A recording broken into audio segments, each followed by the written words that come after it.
Hi, Jarrett Clay here again. Today, I just want to talk to you a little bit about volatility and when you're investing, just have an understanding of what's required to protect against volatility and why we might suggest that might be a good thing depending on what your risk tolerance is in the market. All right. So, what we want you to understand today is that it actually takes quite a bit to recover from a downturn in a market.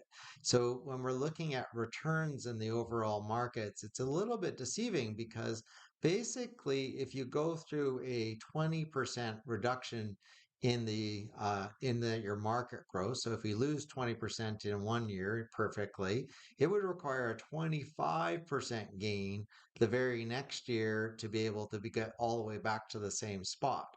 All right. So that's not how we often think about it. And because we just think those percentages should be the same, but it's not the case because it's always based on the starting place that we're measuring.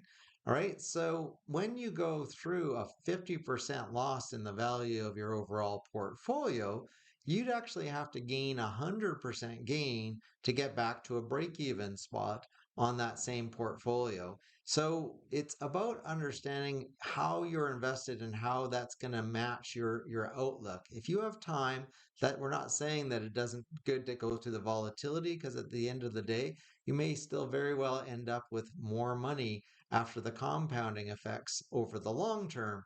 But if you don't have time for that, you'd want to be careful that you're investing in lesser volatile markets to be able to have a smaller amount of recovery required from the times when we do go down in the markets, which we know that occurs. So basically, keep it in mind, right? If you're going to go down 20% of your market, it will take you 25% to get back to the same spot.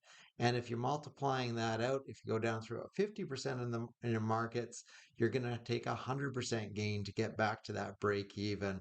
So when you're picking your investments, speak to volatility and your desire of where you're at in your life and how much does it make sense to you go through the full swings of the market or to reduce that volatility down and protect yourself against having to recover more in those downturns. Right? Thank you. Take care.